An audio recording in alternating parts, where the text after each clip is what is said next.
Accessing library computer data.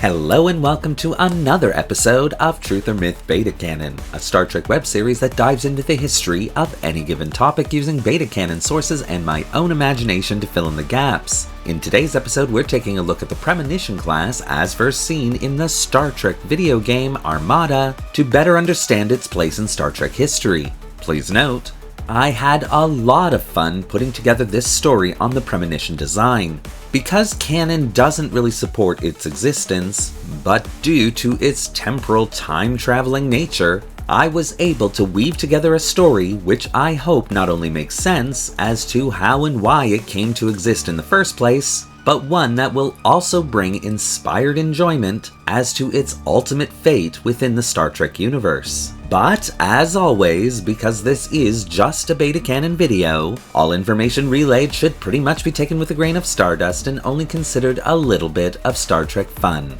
And so, with all that out of the way, let's begin.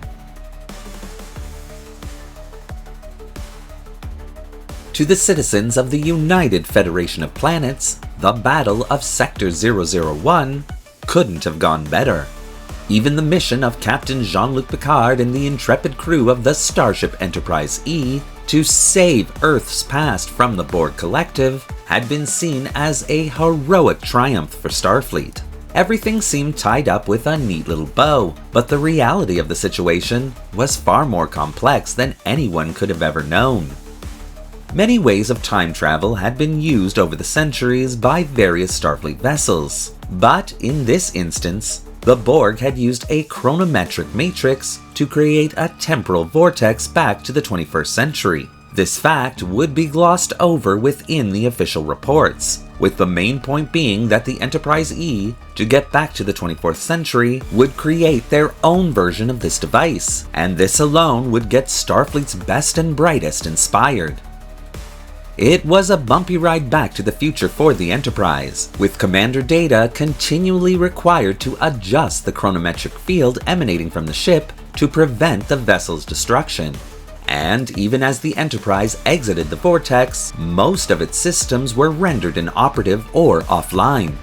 But if Starfleet scientists could solve this problem, it would mean that Starfleet Command would have a workable temporal drive, which in turn would allow them to explore the final frontier of time itself. And after almost 3 years of hard work and dedication, Starfleet's first true time-traveling starship class, the Premonition Class, would be born.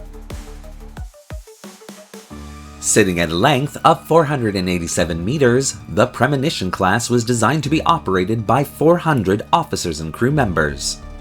Based on the technology and design of the Sovereign class, the Premonition class would have a standard safe cruising speed of warp factor 7.5, with an emergency maximum speed of warp factor 9.9 for 10-hour increments. Tactically, the Premonition class would not be as well armed as her Sovereign class bigger sister, containing both phaser emitter arrays as well as forward and aft facing torpedo launching systems capable of firing both photon and quantum torpedoes. Starfleet Command, knowing the Federation Council as well as it did, felt that a starship class armed to the teeth and able to traverse time itself would not go over so well with the Council, no matter how much Starfleet Command claimed that the class was only a scientific starship design. And so, Starfleet Command would cut back the weapons potential of this class, in hopes it would curry favor with the Federation Council once they presented this new experimental design to the member worlds. The Premonition class's shielding would be of the multispectral regenerative type common for the era, and the class would also contain the same ablative hull armor used within the aforementioned Sovereign class. In order to travel through time, a third specially modified nacelle would be added to the class, with its sole purpose being to generate a stable temporal vortex for the starship to navigate.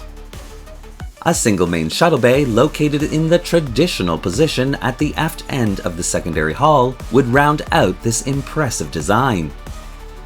After conducting numerous tests of the temporal drive, Starfleet's best and brightest would not only work out all the bugs in this device, but would also work out an extremely accurate system of temporal travel, having devised how fast time would flow while within the vortex. For all intents and purposes, the Premonition Class appeared to be a complete success for Starfleet Command, but as they prepared to unveil this groundbreaking design to the Federation Council, all hell would break loose. After their defeat and the loss of their queen at the Battle of Sector 001, the Borg Collective did what they always did. They activated a new queen and went on with business as usual, but this queen was very different. To the Collective, the Federation and Starfleet was no more than a slight annoyance to eventually be assimilated. But this queen instead saw both organizations as a direct and immediate threat. As a result, for the first time in the Collective's history, their entire fleet would be deployed to end this threat once and for all, invading the Alpha and Beta quadrants, eliminating resistance until Earth itself also fell. The USS Premonition, under the command of Captain Thaddeus Deming, would use its temporal drive to travel back in time to an hour before the Borg invasion began, warning the USS Enterprise E of the events that were about to transpire.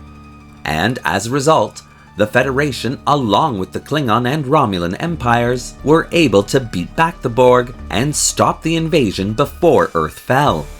In the end, though, the Premonition itself would be forced to travel through time once again and destroy the Borg vessel which began the entire invasion, restoring the original timeline and erasing the invasion from the collected memories of the Milky Way galaxy. In fact, the only records of all these events were located within the memory banks of the Premonition itself, and once reviewed by Starfleet Command and the Federation Council, they would make the decision to classify the Premonition design and mothball her in a secret location. And to this day, no one exactly knows where the Premonition ended up, or exactly what happened to the starship after the mothball decree. There have been rumors from time to time that the USS Premonition is still out roaming the time stream, engaging threats to galactic temporal stability, but none of these rumors have ever been confirmed. As for the crew of the Premonition, they would all be reassigned after being sworn to complete secrecy about the starship and its mission to save Earth and the Federation. Captain Deming would go on to command the USS Dauntless, after Admiral Janeway relinquished command of that ship in 2384, where he would serve as her commanding officer until his promotion to Admiral in 2399.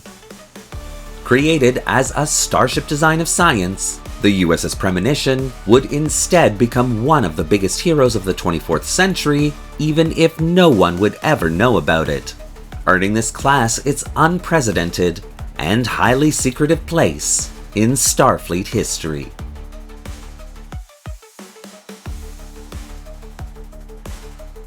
Thank you for watching today's episode of Truth or Myth Beta Canon. What do you think of the Premonition class and the historical narrative that I've created here? Do you want to see more videos like this one?